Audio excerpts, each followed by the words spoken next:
네, 안녕하세요. 밀리핑입니다. 오늘은 일단 방산 주식에 대해서 개략적으로 좀 오늘 시황 알아보고요. 두 번째는 최근 K9 자주포가 그 11번째 수출국가, 그러니까 베트남으로 수출 계약을 맺었다는 뉴스가 있었는데요. 이와 관련해서 K9 관련된 이야기를 좀 하고요. 그 다음번은 오늘 아침 연합뉴스가 장병 정신전력 기본교재 내용이 좀 바뀔 것 같다라는 기사가 있었는데요. 이것과 관련해서 우리 군에 입대한 장병들에게 현재 정신교육 또는 정신전력 교육이 어떤 것이 문제이고 어떻게 발전해야 되는지 그런 것을 이야기해 보도록 하겠습니다. 네, 현재 시간이 10시 28분인데요. 이제 종합주가 지수는 살짝 하락했네요. 근데 미국 같은 경우는 어제 오늘 계속 그 최고치를 경신하면서 상승하고 있는데 미국의 그 물가 지수가 예상보다 이렇게 높이 오르지 않았다. 그래서 9월 달에는 금리 인하가 가능하다라는 전망이 늘어나다 보니까 미국 증시는 어제 오늘 연이틀 많이 올랐는데요.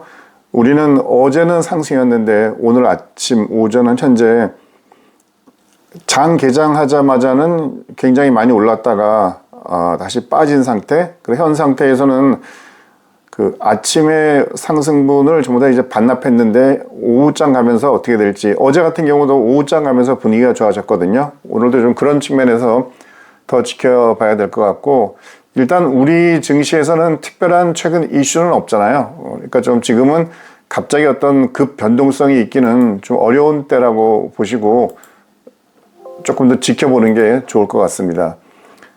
중요한 것은 이제 방산 주식들인데요.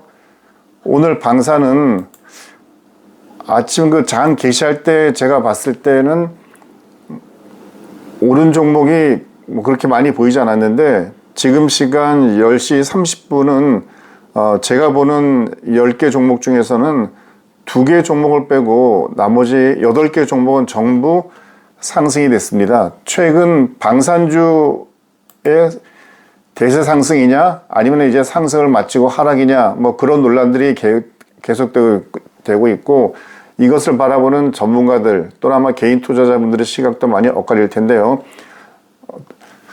그동안 한 방산주들이 최고가 기준으로 한 10% 정도씩 다 좀 후퇴를 했죠. 후퇴한 상태에서 이것이 다시 상승으로 반전되느냐 아니면 계속 그냥 하락하느냐의 문제인데, 네, 방산 주식은 현재 시간이 10시 31분인데요. 제가 항상 보고 있는 10가지 종목 중에서 하나를 뺀 9가지 종목이 상승하고 있고, 특히 대형주들이 어제 이어서 오늘도 상승하고 있습니다.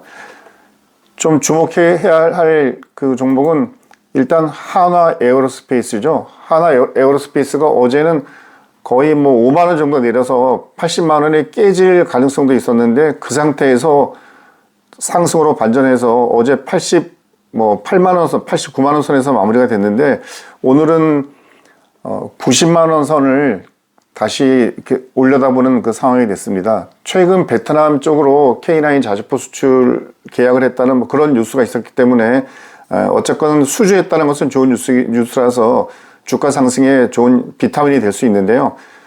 주가 상승이 우리가 기대했던 것만큼 나오진 않았죠. 조금 아쉬운 점은 있는데, 그래도 하나 에어로스페이스가 현재 방산에서는 대장주이기 때문에 하나 에어로스페이스의 움직임이 다른 모든 주식들에게도 영향을 줄 것으로 생각이 됩니다.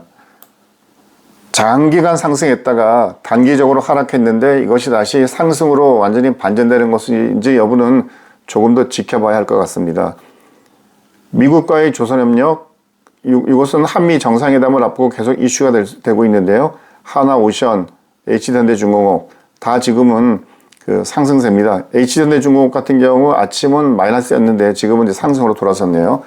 방산주들은 계속 지켜보면서 누차 말씀드리지만 조금 보수적으로, 그리고 매수할 때는 분할 매수, 반대로 매도할 때도 분할 매도, 좀 지혜롭게 매매를 해야 될 것 같습니다.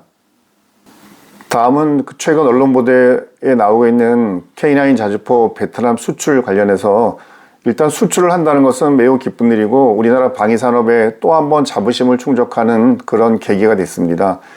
베트남 같은 경우는 동남아 국가 중에서는 최초로 K9 자주포를 운영하는 국가가 됐죠. 그러니까 베트남까지 포함하게 되면 전 세계적으로 11개 나라가 K9 자주포를 자국 군대에서 사용을 하고 있습니다. K9 자주포가 전 세계적으로 약 1,500문 이상이 수출 계약이 돼서 현재 수출이 실제 진행이 되고 있는데요. 지금은 K9 자주포가 우리나라 방위산업 제품의 대표적인 그런 브랜드가 되었는데, 근데 K9이 이렇게 꽃길만 있었던 것은 아니었습니다. 여러분들이 아시겠지만 2017년 8월 달 K9 훈련 도중 폭발 사고가 나서 안타까운 육군 장병들이 순직하거나 이제 부상을 당했었죠. 그리고 2019년도에는 육군에 납품하는 K9 자주포 약 1,000여 문이었는데 그게 이제 전부 끝나는 상태가 돼서 당시 저도 창원에 있는 사업장에서 K9 자주포 종산식 행사를 했습니다. 그러니까 K9 자주포 육군에 납품하는 것이 끝났다. 그러니까 더 이상 육군에 납품할 게 없다. 그래서 생산 라인이나 이런 것들을 어떻게 해야 되냐라는 것이 고민이었었고, 다음번 먹거리는 무엇을 해야 될까가 고민이었죠. 아마 그런 고민 아래에서 요즘 호주로 수출되고 있는 레드백 장갑차가 머릿속에 떠올라서 호주 수출을 주력하게 됐었죠. 그 당시만 하더라도 K9 자주포가 약 500문 정도가 수출된 상태였는데요. 그때 소망은 한 1,000대 정도 수출하면 좋겠다. 1,000대가 될까? 약간 이런 좀 교계를 갸우뚱하면서 고민한 적이 있었는데요. 지금 이미 1,500대 이상을 수출하고 있는 것을 보면 K9이 진짜 명품은 명품이고 어느 국가든지 간에 자주포로서는 보유하고 싶은 그런 브랜드 있는 자주포가 되었습니다. 이 K9 자주포가 더 성능을 개량하고 이런 걸 바라죠. 그래서 지금의 자주포에서 성능 개량할 수 있는 것은 뭐겠습니까?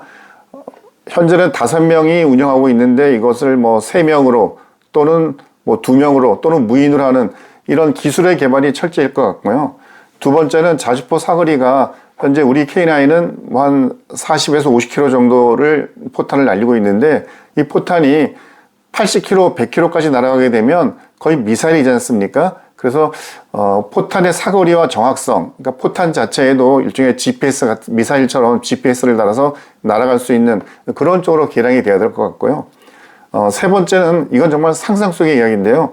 요즘 드론이 대세인 것처럼 자주포가 드론처럼 되는 거죠. 그래서 지상에 있다가 사격을 하고 이동할 때는 자주포에서 프로펠러가 나와서 그 회전력으로 인해서 다른 지역으로 공중 이동을 할 수 있는, 그러니까 하늘을 날아다니는 자주포도 저는 상상이지만 그것도 가능한 시대가 올 것으로 생각합니다. 만약 자주포가 하늘을 날아다닐 수 있다면 아마 기존의 자주포와는 아주 생각이 달라질 수 있는 거거든요.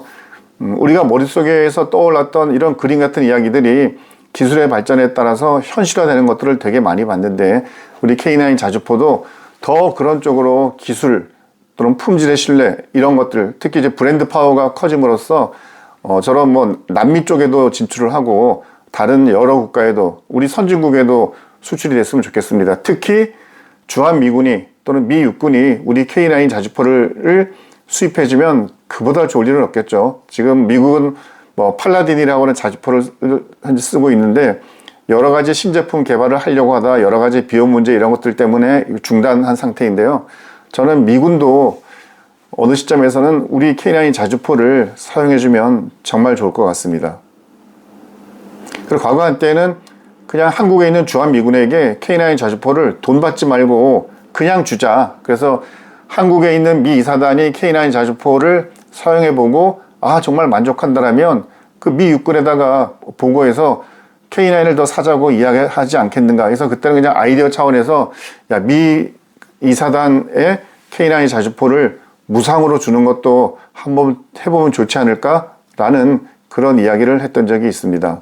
K9 자주포가 세계의 명품으로서 브랜드를 얻어가는 것은 그냥 된 것이 아니고 이 K9 자주포를 설계, 기획했던 우리 국방과학기술연구소 ADD의 수많은 연구원들, 그리고 그 설계도를 가지고 아주 품질과 성능이 좋은 실제 K9 자주포를 만들어냈던 그 방산기업의 수많은 임직원들, 그리고 만들어진 K9 자주포를 가지고 야전 부대에서 실제 전술적으로 훌륭하게 사용하며 명품 무기로서 손색이 없다라는 것을 실증해 줬던 우리 육군의 여러 군인들, 특히 이제 포병들이죠. 이런 사람들이 있었기 때문에 K9 자주포가 지금과 같은 명성을 얻을 수 있고 또 그 명성을 기반으로 수출을 하게 된 것 같습니다.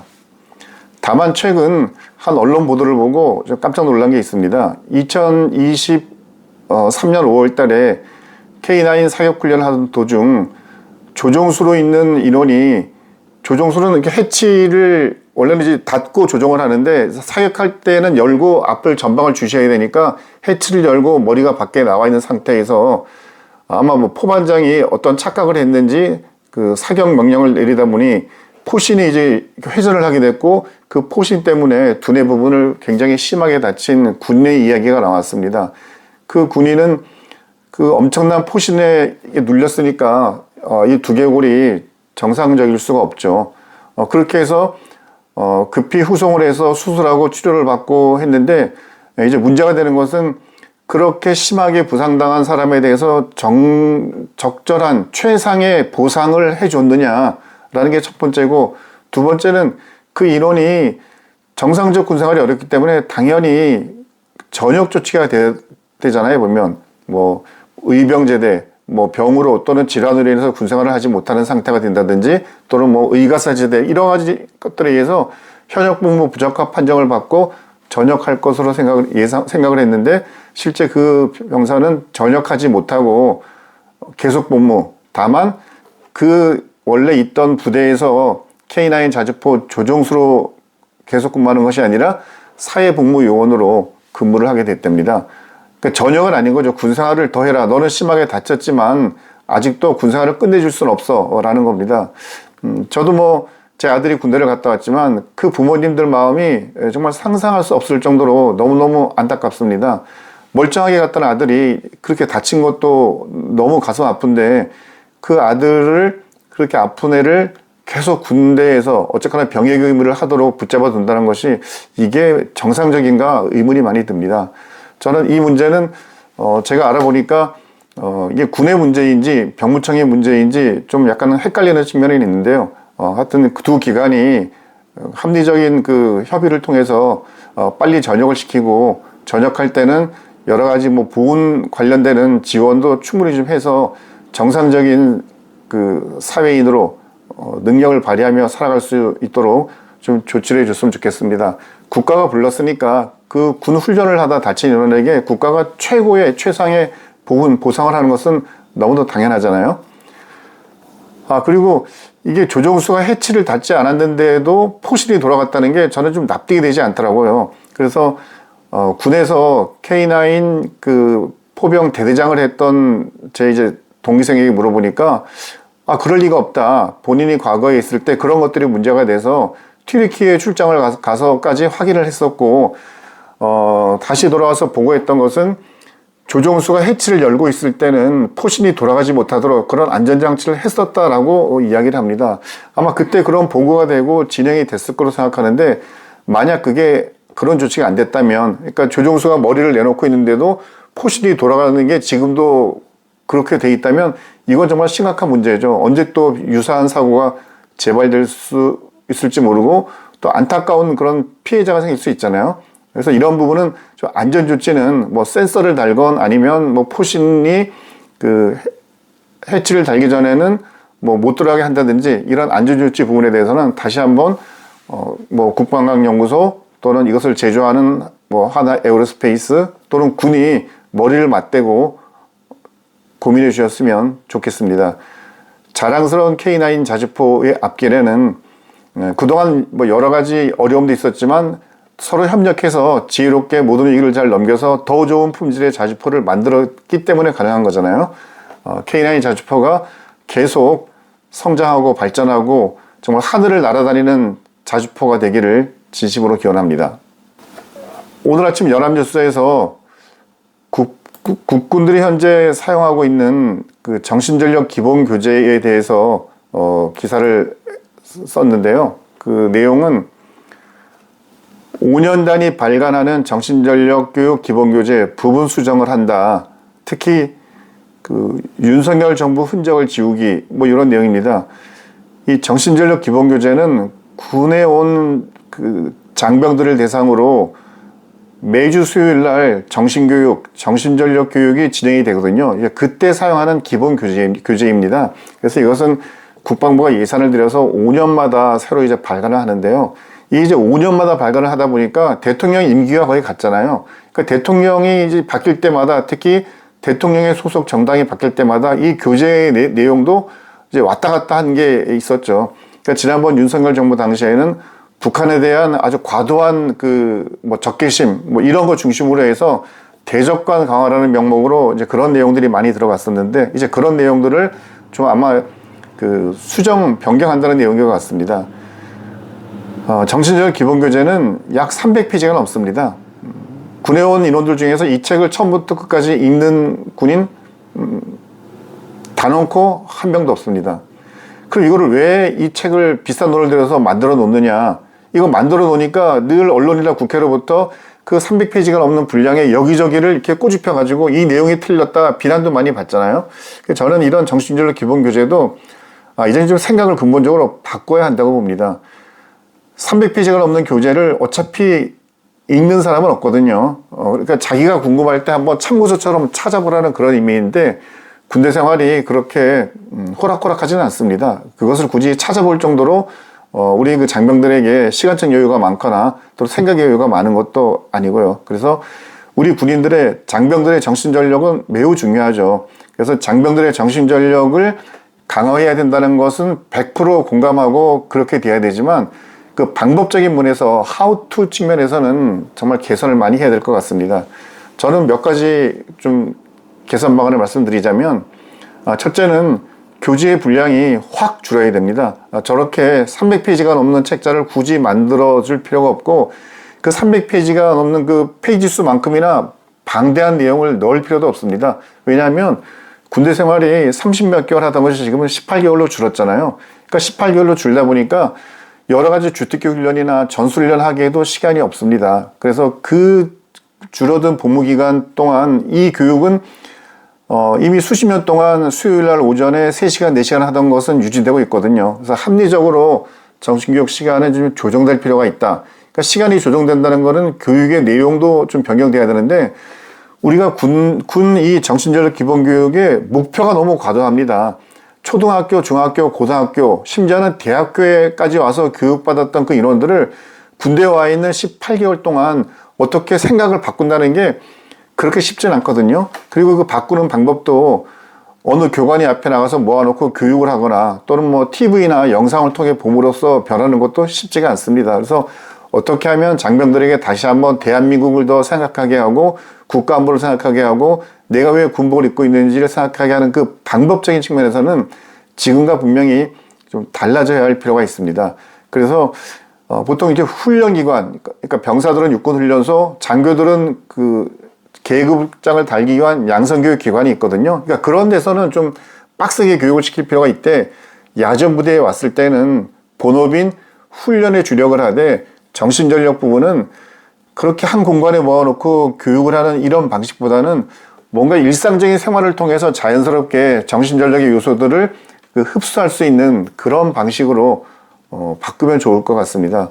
저는 과거부터 매주 수요일 하는 것은 이제 안 맞는 것 같다. 그래서 일상생활 속에서 정신교육이라는 의미를 흡수할 수 있는 그런 일종의 뭐 생활화 교육처럼 좀 바뀌어야 된다는 생각이고, 한 달에 하루 정도는 집중적으로 이 부분에 대해서 모여서 토의도 하고 이야기도 하고 또는 뭐 지휘관이 교육도 하는 이런 시스템으로 바뀌는 게 가장 좋겠다라고 생각을 합니다.